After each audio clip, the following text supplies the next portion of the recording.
Hey everybody, what's going on? Welcome back. Happy Monday.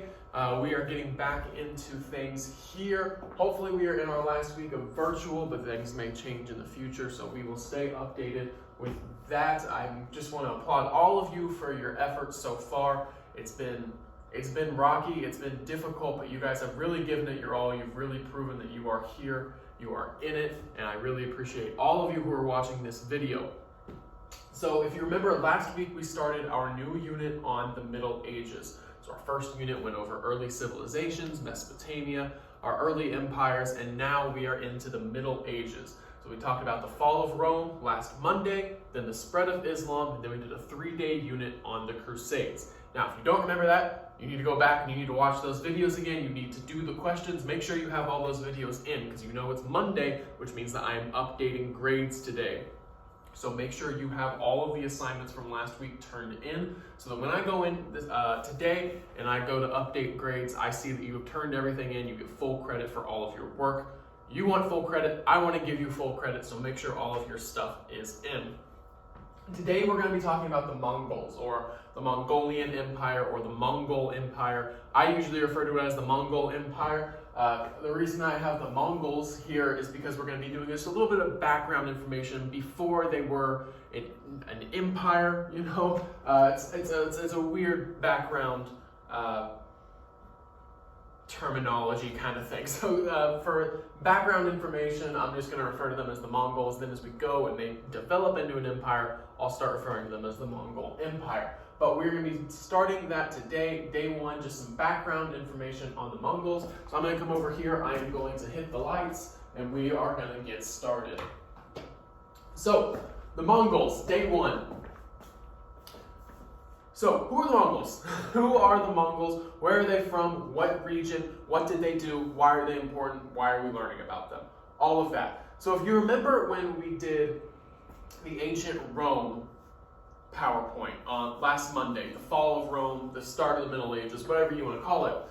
If you remember when I put up that PowerPoint, the first question said, what comes to your mind when you think of the word Rome, or when you hear the word Rome? What's the first thing that you think of? And I put up a Hollywood poster, a postcard, modern Rome, ancient Rome, clothing, all that kind of stuff.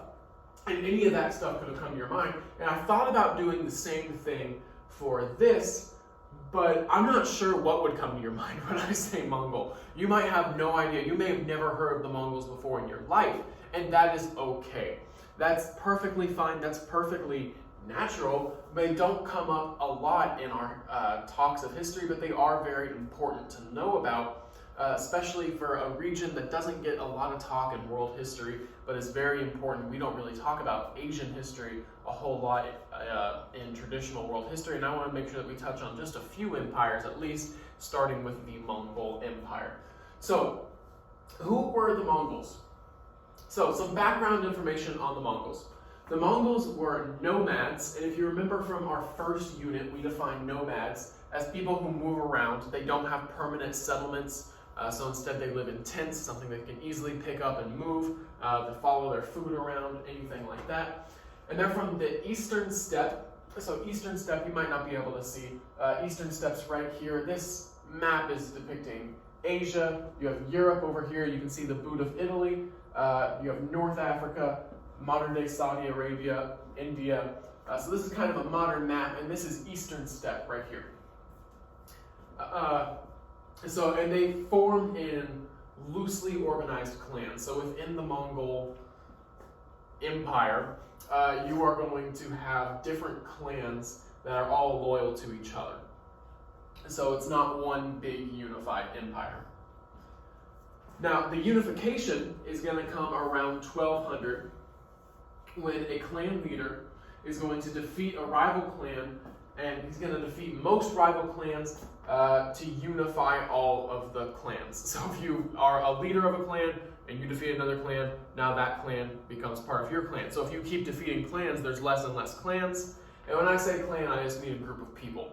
I just mean a group who travels from one to another. So in 1206, he is going to accept the title of Genghis Khan. You might have heard of that before and not known what it was referring to. So he is going to be referred to from here on out as Genghis Khan, or translated into English, universal ruler. So, according to legend, Genghis Khan was born with blood clots in his hand. And just a sort of, I don't know what you want to call it, not ritual, but a story that got passed down, what we would call maybe modern day voodoo. But in order to cure the blood clots in his hand, which is where the blood just doesn't quite circulate the way it's supposed to, he was supposed to get his hands dirty with other people's blood, which is what is going to start his thirst for conquering and death. So it's also said that a rival clan named the Tatars, but it was the name of a clan at the time, the Tatars, they are going to come into his city when he was a kid, and they poison his father. And so with the blood clots in his hands, he vows, I'm going to make my hands dirty with the blood of the Tartars, and he is going to rise to power, and immediately, the first chance he gets, he's going to try and fight and defeat the Tartars, and he does, and he slaughters every male taller than a cart axle. So that's about this high. So if you were about 4 years old, he came in and slaughtered all the men. And the reason for that was, if there's no men, there's no society, there's no clan, there's no more group. So he wanted to put an end to everything. So, the Mongol war machine. So the Mongols are going to be one of the most aggressive empires in human history. They are going to try to conquer land very quickly, and they are going to do so with very new war tactics that had not been seen at the time. So they are very skilled horsemen. They rode horses better than anybody in Europe, better than anybody in North Africa, better than anybody in East Asia. They were from Central Asia, and they rode horses better than anybody, and they used that ability when it came to trying to conquer land and going to war. They also used weapons, of course. They used bow and arrows, swords, javelins, hooked lances, and cannons. And cannons are going to be new technology that they're going to use to fight the Chinese. So I know that when we look at that map, they look like they were located in central China, but at this time, China's really, if we go back to that map, so it looks like it's right here in the middle of China, but when we talk about China in this instance, they are mostly around this coastal area. So when they go to war with China, they are going to use cannons to defeat the Chinese, and they will be successful. So that's brand new technology, never seen before, that the Mongols are going to use. Now their strategy when they went to war was also very different than anything anybody had seen. So they're going to use what's called mock retreats, which is when you attack someone, then you make it look like you're retreating, but you actually are just circling them. And that's going to be something that's never been seen before. At this time, you kind of have what's called a gentleman's war, which is kind of just lining up and taking turns shooting at the other people. Mongols aren't going to do that. They are going to completely do away with that. So it's completely unseen the way that the Mongols are going to attack. So they use the mock retreats. They use flag signaling. Flag signaling hadn't been used before, so you can communicate messages based on what color flag you're waving. And then the next person waves that flag, and you can communicate all the way back miles and miles in a matter of minutes, which nobody thought would ever be able to be done. Of course, now we can just text. So they terrified enemies into surrender. So with their massive success came stories. So they would have people spread stories about them in order to intimidate future opponents.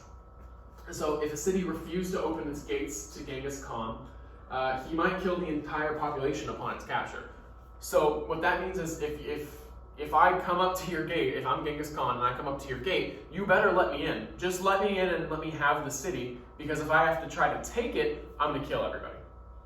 So that's the way it was. So they used these intimidation tactics to really make it easy to just walk in and have people hand you the city instead of even having to fight for it. So many areas are going to be invaded by the Mongols, and they're never going to recover. So Mongols are going to invade, they're going to take everything, they're going to burn the land, and then they're going to leave, and those areas are just never going to recover.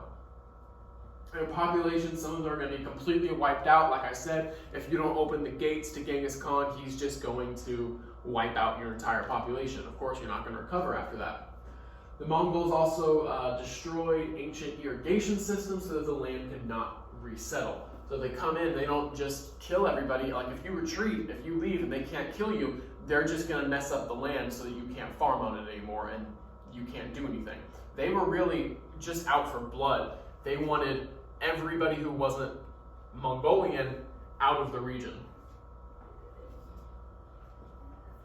So Mongol armies developed a system of flag signaling, like I talked about, to use during battle. The black and white flags transmitted order to Mongol units who moved swiftly while confusing and overwhelming their disorganized opponents. So because they had these flag signaling organizations and systems, they were able to communicate messages to one another very quickly in a way that the other armies weren't. And what that means is, while the other army is trying to figure out what they want to do, what their next step should be, and each commander is thinking differently and they can't communicate with each other because they're all watching over different sections, the Mongolians can. They can just talk to one another with the flag signaling. They, not directly, but they can coordinate their moves based on what color flag they were holding up. So each Mongol soldier, this is just an interesting fact to me. Just one way that they could intimidate you is that they would wear these silk, almost dresses underneath their armor, so that if they were shot with a bow and arrow, the silk would go into the wound as well. So if they pull out the silk, the arrow will come out with it. So that means that if you shoot an arrow at me, I can pull on the silk and literally just pull the arrow out. Now it's still going to hurt and I'm still going to bleed, but imagine you're a soldier, and you're a Chinese soldier who's going to shoot an arrow at a Mongolian, and he just pulls the arrow out. That's a scary, scary sight to see. That doesn't happen at this time. If you get hit with an arrow, you're supposed to be down for the count. And the Mongolians, they're just going to pull the arrows out and keep fighting. It's a very, very scary sight, and they use these intimidation tactics, and this is just one example of an intimidation tactic that they used.